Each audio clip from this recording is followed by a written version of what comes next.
Alright, hey everybody, it's me and Buster Green, and after languishing in a year of development hell, this is finally my Hawaii trip vlog. And this is a very lackluster vlog because I realized after the fact that I didn't take as many videos as I thought. So kind of had mixed feelings on the trip. I loved the trip, and it was a great trip, but then afterwards I felt a little braggy to be like, I went to Hawaii, ha ha ha, especially when the trip put me into semi-permanent debt quicksand that pretty much lasted the entire year. I went to Hawaii in June and I got out of debt from Hawaii in November. So please donate to my Patreon if you care about my debt. Ha ha ha ha. Anyway, so yeah, the first video I did about the trip was basically just a geographic breakdown of what Hawaii actually is compared to the game Yakuza 8. And that video didn't go over super well at first, but it eventually got enough hits and praise that I figured, screw it, I'll finish part 2. So yeah, here's part 2 of my 3-part video series about my trip to Hawaii and how I based it around Yakuza 8 Infinity Wealth. This is the one that is actually about my actual trip. Boom, boom, boom, boom, ba-da-ba-doo, ba-ba, boop, boop, ba-doo-ba-doo-doo. Alright, so kind of let me break this one down because it's kind of a hilarious story here, and it weirdly syncs up and connects to the game Yakuza 8 Infinite Wealth, which released this year on like PlayStation 5 and maybe Xbox. It's a game where Ichiban Kasuga is randomly summoned in the year 2023 to Hawaii to deal with a family emergency concerning his estranged mother. And coincidentally, in the year 2022, I was also summoned to Hawaii to deal with an estranged relative I don't know that well. And I made slow but certain arrangements to arrive and travel to Hawaii and deal with this in the year 2023. Now, I'm going to footnote that this is my first time traveling to Hawaii, but I have previously dealt with Hawaiians before in a specifically online context because as a teenager who was super into Japanese culture, Gundam, tokusatsu, and all the finest things from Japan, the easiest way for me to get a hold of these things before I learned Japanese was by making deals with Hawaiians, because Hawaiians deal with Japanese people all the time and have a large stockpile of their stuff. And so using Hawaii as a go-between between the US and Japan is a great way to bridge the gap and get all that good Japanese stuff. Now, I also had some sense of loss that a majority of the Japanese Hawaiians who I had dealt with back in the good old days have been very negatively affected by the pandemic. A majority of them had lost their businesses, their situations had gone underwater, and in 2023, all the people that I was still in direct contact with had unfortunately moved back to Japan for economic reasons, which made me very sad because I had no one to visit there. But hey, at least they could give me some good tips on what was still there and what I should check out. Despite the fact that so many Japanese businesses had gone under, I did really want to check out Hawaii after the pandemic because I had this huge sense of FOMO that all these good places I wanted to visit had finally disappeared.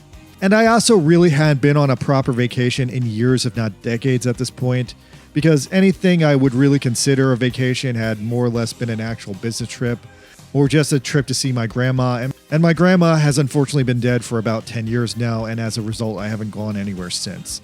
So first things first, I want to say our story starts in November or December of 2022 when I learned of this family problem, and that first led me down a road to plan a trip to Hawaii. Now, I was doing decently at that time, and it was close to Christmas, and I crunched the numbers that I figured I could get a hotel and a rental car and a flight to Hawaii for about $2,000 for myself and stay there for about a week at that price. Now, with that plan being set, I then had to deal with my family drama for 2 days, and then I could spend the other 5 days of that week enjoying a proper Hawaiian vacation for the first time ever. Now, I believe at this time Yakuza Infinite Wealth was not out yet, but I do think the game had already been announced. I think the trailer was announced, and Yakuza Infinite Wealth was beginning to influence my decisions on travel. Now, I knew that I needed to go to Oahu for the family dilemma, but the family dilemma was actually on the western side of Oahu, in an area that is quite frankly very snobby and boring and is mostly just farms and luxury hotels. Now, as I was trying to maximize this vacation to make it enjoyable for myself, Ichiban said, let's go to Waikiki, and I was like, yeah, Ichiban, let's do that. So I booked myself a stay at the Bamboo Hotel in Waikiki on the singular basis that it was the absolute cheapest hotel in Waikiki that supposedly had parking and was in walking distance of the beach. And then after that, I started saving money to do a few more important side trips that I cared about. So then, by about February 2023, Yakuza Infinite Wealth finally comes out, and I should preface here that I've been playing all the Yakuza games pretty religiously since Yakuza 0 landed in the West, but at the time Infinite Wealth had come out, I was in a pretty slow playthrough of Yakuza Ishin. Ishin is cool, but it's not the most memorable Yakuza game aside from the cock racing being a major part of the plot. And so I should also weirdly mention that Yakuza The Man Who Erased His Name had also just came out, but that game just didn't excite me. It looked like a rehash of Yakuza 7 starring Kiryu. It looked like it majorly took place in Kamurocho again. And yeah, it supposedly tells a story about what's been going on with Kiryu between Yakuza 6 and 8, but I don't think that's really a necessary story because once you get into Yakuza 8, Kiryu just explains that he was blackmailed by secret agents or something. So I don't know. I kind of want to play Man Who Erased His Name, but I refuse to pay $50 for a digital download. I would buy it if I found a physical edition or I found it on a major sale. But yeah, I still haven't played Man Who Erased His Name, like even now, like a year later. It just doesn't seem that cool to me because it doesn't have any unique geography, and it seems like the story is made unimportant by Yakuza 8. But hey, maybe I'll get Pirate Yakuza in Hawaii because it stars Majima, and I do really love Hawaii that much.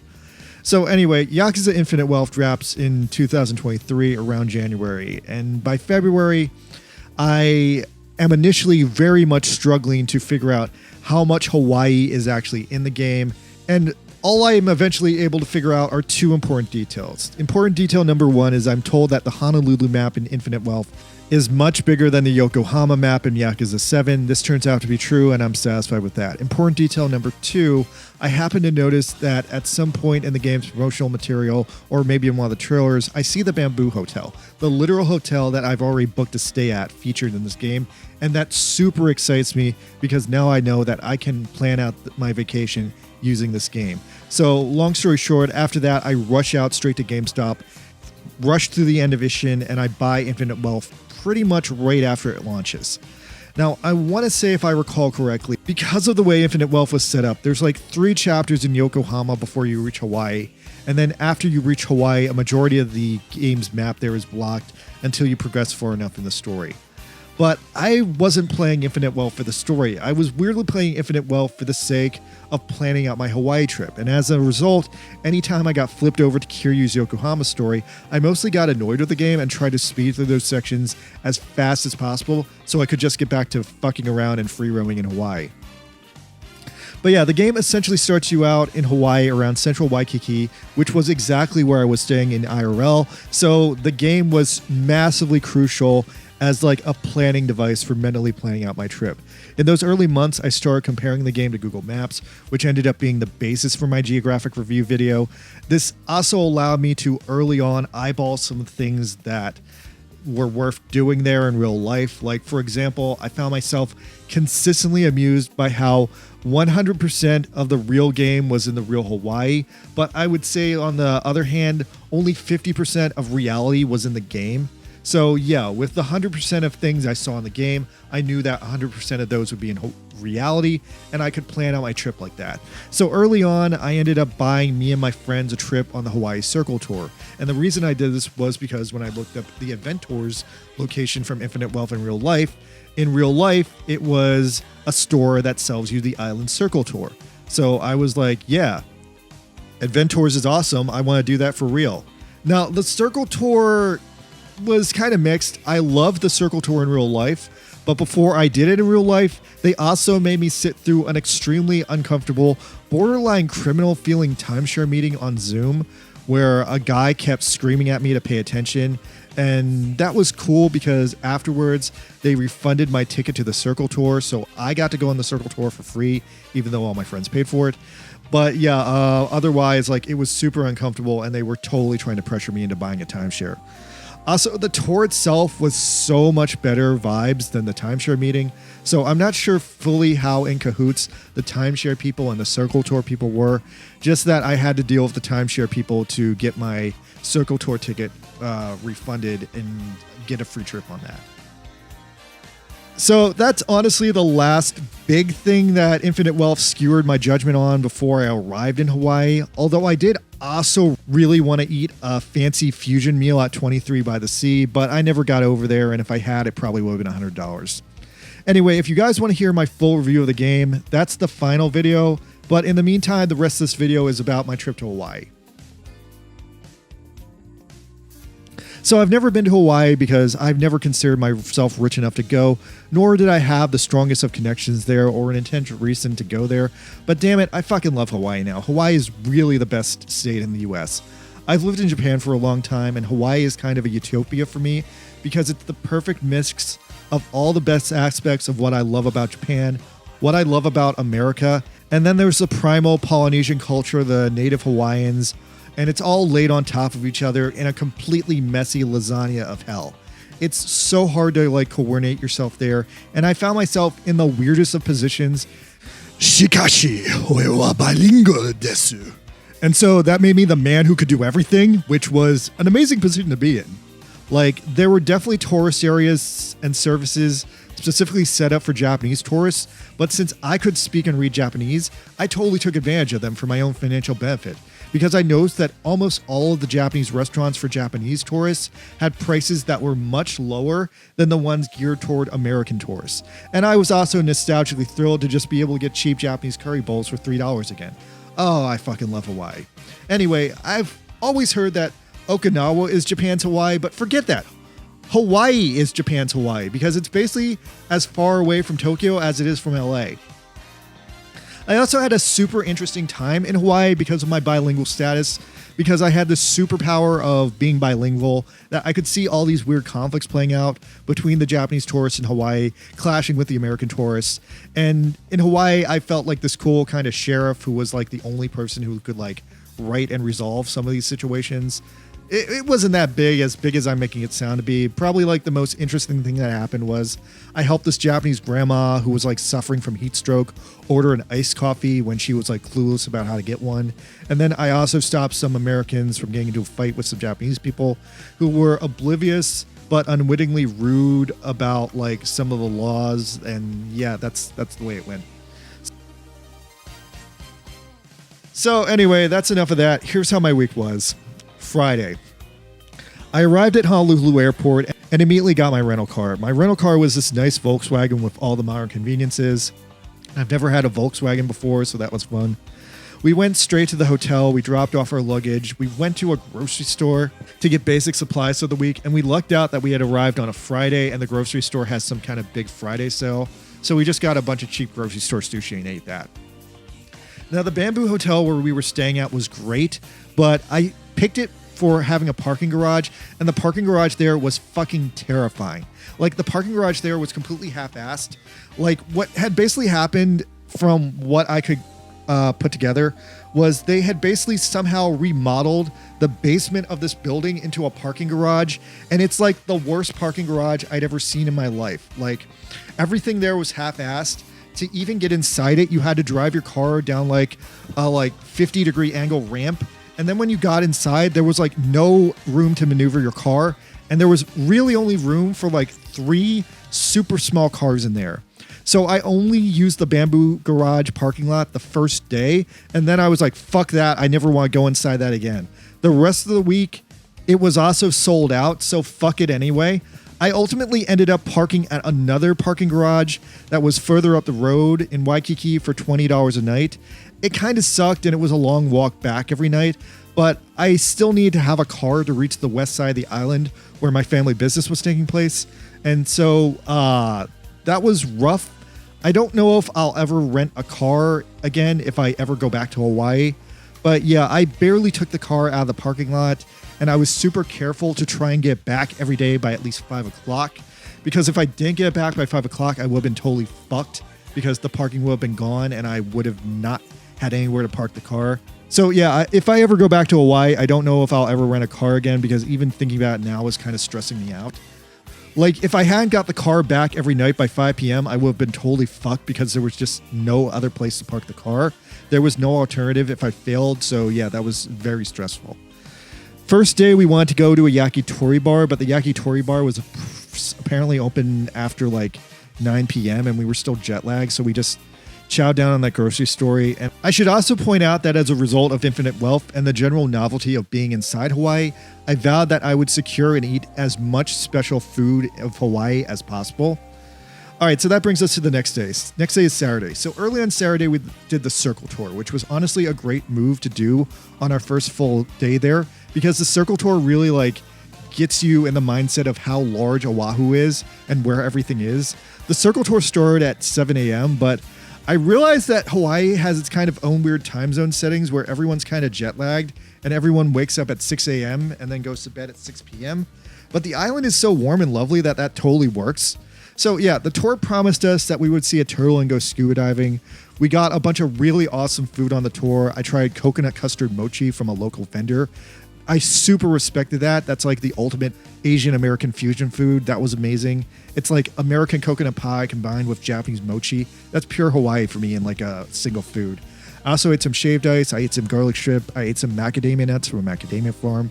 Also, somehow the macadamia nuts at this macadamia farm, which were supposedly fresh, cost more than the ones on Amazon in the continental US, so that kind of seemed like a scam to me. I kind of think they're just buying them off of Amazon and selling them to tourists.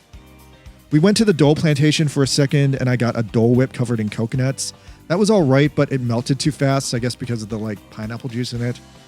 The only thing I missed out on eating on the circle tour was some kind of pineapple tapioca pudding because I was already overstuffed with all the other food. But I do regret not buying that tapioca pudding because I never saw it again. In the middle of the day, we actually went snorkeling to see a turtle. So when we went snorkeling, that was pretty cool, although I discovered that snorkeling is exhausting because you're breathing through a straw and you can only do that for so long before you can't take it anymore. And then we didn't actually see any turtles in the snorkeling water, but then afterwards the tour took us to a special spot to see a turtle, and the turtle waved at us like a cartoon character, which made me very, very sus that this was a fake robot turtle, or maybe even just like a cardboard cutout of a turtle that was programmed to wave at tourists. Either way, it did not feel like a real turtle because the moment was just way too scripted. Beyond that, I was trying to find a cacao fruit. A cacao fruit is the raw fruit that chocolate is made from, and I've been eating chocolate literally since I was a baby, but I've never had a cacao fruit, and knowing that Hawaii is one of the few places they grow, I was totally on a major side quest to find one. Our tour guide on the circle tour seemed sympathetic to my side quest, but he informed me that I probably wouldn't find one because it was June, and apparently all the cacao finished blossoming in May, so the odds of us finding one were going to be hard. Then we went back to the hotel, went to the beach. That night, I got Japanese steak and rice back in Waikiki. The steak was not as big as the picture on the menu, but hey, it was Japanese-style steak, and that was awesome. Sunday. Sunday was probably the first day that I was intensely mentally influenced by Yakuza 8, and I gave myself the Yakuza 8 inspired quest of riding the trolley to the Ala Moana and then exploring that area of the mall. Now, this was more trouble than it was worth because I discovered that in real life, there are two different trolley systems for Waikiki. There's a Japanese trolley system and an American trolley system, and both of them have completely different pay models and routes. To simplify it, the Japanese trolleys have more places they stop, and they go to those places faster, but they cost a lot more money and have a variable rate of pay depending on how far you're going.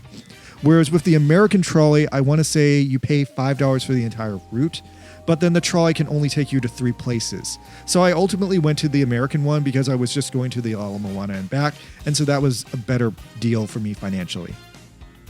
Retroactively though, since I had the rental car, I regret not just driving there because the Ala Moana probably has the biggest parking lot on the entire island, but hey, I wanted to do that trolley experience from Yakuza 8.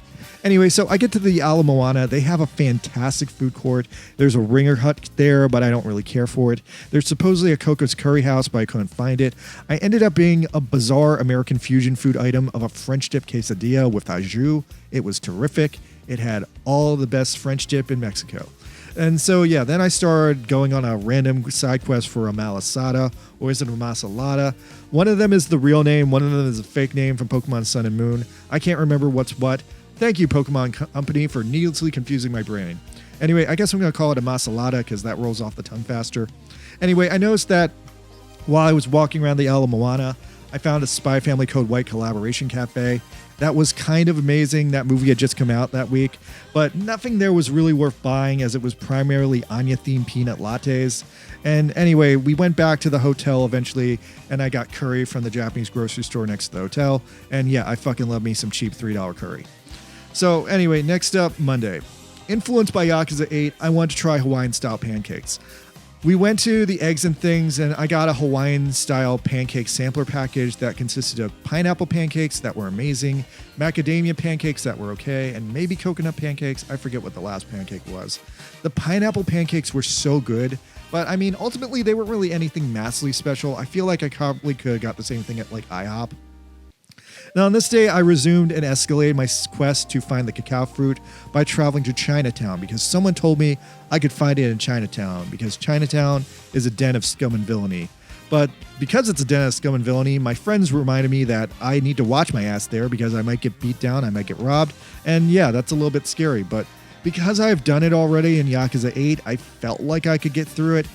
Overall, I wasn't sure what to make of the real Chinatown. It's definitely not the cleanest side of town. It's not the most illustrious. I wasn't trying to get mugged, but I saw the most amazingly beautiful woman there. She was the angel of Chinatown. But yeah, otherwise I had zero luck finding cacao fruit. I eventually found some lady selling mangosteens, which come to think of it, I never saw mangosteens anywhere else. Although they kept insisting they were actually Stein apples, but they were definitely mangosteens because they looked like this picture of a mangosteen I just found.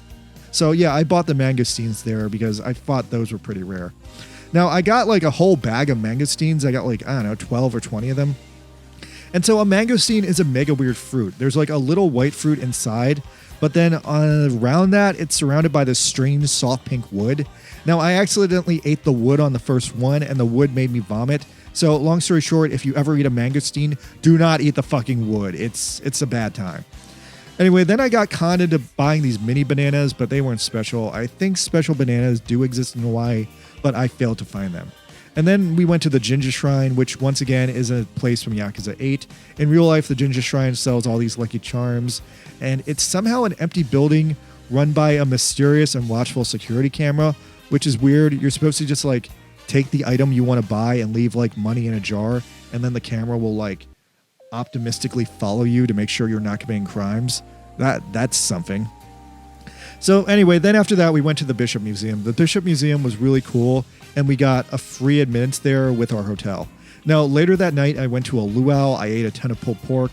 I ate a haupia, which is like some kind of like a coconut pudding square. And then I watched the sunset sink into the ocean in the Pacific, and I felt an intense sense of peace. And I'm really happy I saw that. Next day was Tuesday. First thing in the morning, we went to Pearl Harbor out of a lack of things to do. We didn't have tickets, but because we got there right when they opened, there were free tickets there. So we went to the USS Arizona Memorial in the middle of the bay. That was awesome. We went to the Free Museum, and then after that, the other things in Pearl Harbor were very expensive. So I wrote off the rest of Pearl Harbor as an expensive time-wasting tourist trap. After this was about lunchtime, so we went to the last Anna Miller's pie shop in the world, and I bought a banana pie. It was so good. Now, I wanted to also get the chocolate haupia pie, but that was only available as a whole pie. And I just didn't think I could eat a whole pie. Also, I only had like a mini fridge for like my like groceries, and I didn't think I could fit it in there. So yeah, Anna Miller's is located in a really super bizarre part of the island. It's like a little bit north of Pearl Harbor, but then it's also situated in between like this abandoned shopping mall and this rice paddy. And I saw this homeless wild man sleeping naked in the rice paddy, which was the first time I've seen a fully like naked man just roaming wild in like at least a decade. So yeah, anyway, the last Anna Miller's is thriving. I feel bad though because the rest of the franchise is dead, but it seems like this last one is exclusively surviving just because it's across the street from the Pearl Harbor military base, and Pearl Harbor's gotta eat, you know? So the next day was Wednesday. Wednesday was the day I had to deal with my family drama. In between all that, I got an authentic Hawaiian shaved ice in the morning.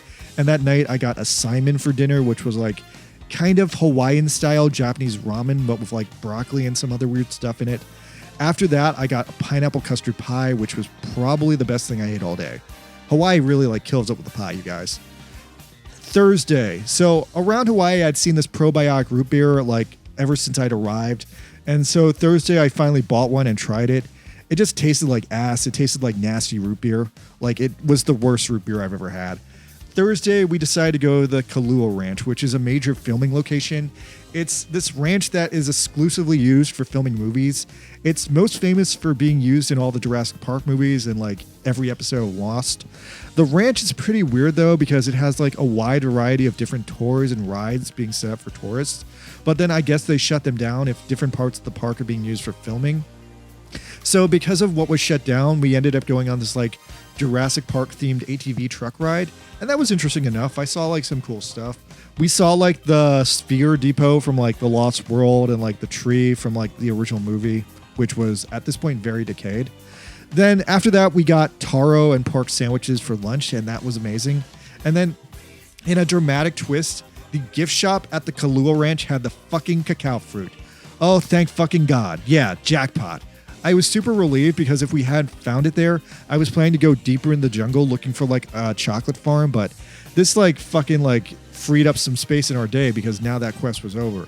So yeah, we went straight home after that and I ate the cacao fruit, and that was probably one of the weirdest things I ate on my entire trip because the best way I can describe the cacao fruit, or at least the one I ate, was it was like a giant seed pod full of these giant seeds, but then each of the seeds was like a small banana with a peanut inside.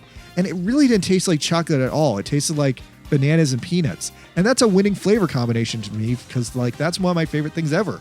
And then after I ate it, I felt incredibly restored. Like I felt like I got all my MP back. And it's been like 6 months since I ate it, but I kind of think at that moment I might have become addicted to it because it's been 6 months and I've been nonstop craving to have another one ever since. Like double thinking it, I mean, I realized the cacao fruit is filled with caffeine, and it might also be filled with cocaine because isn't cocaine made from the cacao plant? So I don't know, like I loved it, but I'm like low-key like afraid if I ate 100 of them, I'd like get addicted to cocaine. So comments, is there cocaine in the cacao plant? Can you become addicted to cacao? I don't know. I probably will never see one again, but god damn it, do I want one right now. Anyway, after that night, I went to the International Marketplace and bummed around looking for cool Japanese products. Now, I found some random expensive Gunpla, and I found some bootleg Mario toys. And the next best amazing thing I found was this Vietnamese ice cream shop that sold pandan flavor ice cream. As I gather, pandan is like some kind of like Vietnamese aloe leaf. It was fucking amazing. I regret now that I made so much awesome food on this trip that I really want to eat again, and I can never eat it again. Now, I also saw the same luau show that I had seen Monday playing at the International Marketplace, but for free. But without all the food I ate, so it wasn't like a complete ripoff, but it was kind of like interesting that apparently the luau you see on Hawaii is the same one everywhere. Now, Friday was our last day on the island, and I once again had to deal with some family drama because this was my last chance to settle it. And as a result, I ended up back on the west side of the island again, where we eventually somehow drifted back to the Dole Plantation one more time and wasted a ton of time, especially in the gift shop there. We also went on the Dumb Dole train and did the Dumb Dole maze, and the maze was way too hot and miserable for the humid middle of the day in Hawaii weather. The train was corny, I guess, and yeah, then we spent most of the day in the gift shop buying pineapple products. I got some pineapple candy, a pineapple smoothie, and then after that, I went back to Waikiki, where I finally went to the Hawaiian Don Quixote. The Hawaiian Don Quixote had the best food I'd gotten on the entire island. It had some of the best sushi I'd had in all of Hawaii, and then I looked for some Gunpla there, but even though they had a real official Gunpla store, the Gunpla was mostly sold out, at least any of the ones I wanted. Of course, they had like Shadiq's unit and whatever, but yeah, they had nothing good. But the Don Quixote was so good, I wish I had gone there earlier on my trip. It was also really easy to park there. They had a huge parking lot. I also went on one final Pokemon Go related trip to catch Hawaiian Oricorio, which had barely spawned that week. The week I had went there was an event happening that prevented it from spawning most of the time I was there. And then on this last day I was there, it started spawning again. So I caught one, and then afterwards we hung out by the marina. I really wanted to go to 23 by the sea on our last day, but I got soaked by an unfortunate wave, and I was still stuffed with the sushi I got from Don Quixote for lunch. And realistically, I couldn't afford it anyway, so I just skipped on that, even though I was in the general area of it. And that was kind of it. The next morning, we flew home, although in the airport, I got one last unique Hawaiian food, the Spam Musubi. The Spam Musubi wasn't bad, although I had no idea of knowing how old it was. Oh, and one last thing. On our way to the airport, we visit Japantown and the Japanese Museum on our way off the island because they were having a special event just then. And I think I'd arrived there at the perfect time, and I'm glad I went there because if I hadn't arrived for that event, I think Japantown kind of would have sucked. And then after that, we left Hawaii. Now, Hawaii was amazing. Yeah, Infinite Wealth like gave me some ideas of what to do, but the island itself like kind of like opened up with so much other possibilities once I was actually there. I would go back to Hawaii in a second if I could, but it's been a year and a half since this trip, and I'm still paying off the debt from this trip on my credit card, and I'm like just now almost done paying it off. But yeah, I feel like this was a legendary trip. I feel so glad I did this trip, and I feel like I did every major important thing there was to do on the island. So if I do ever go back to Hawaii, I think I'd probably just chill in my hotel and just go to the beach every day and relax. There's not a ton of major things I have left to do, but I was super happy to just soak in all the peaceful vibes in there and relax until I got like back to like the horrible reality of real life. All right, so that's my vlog. If I finish out this video series, the last thing I want to do is just a straight spoiler heavy review of Yakuza Infinite Wealth. So yeah, leave a comment if you guys want that video. Maybe you don't care because now the game's a year old, but I do have some context and some additional insight because I did so many of these things for real to verify what the game was talking about. All right, thanks guys. I'm out. Good night.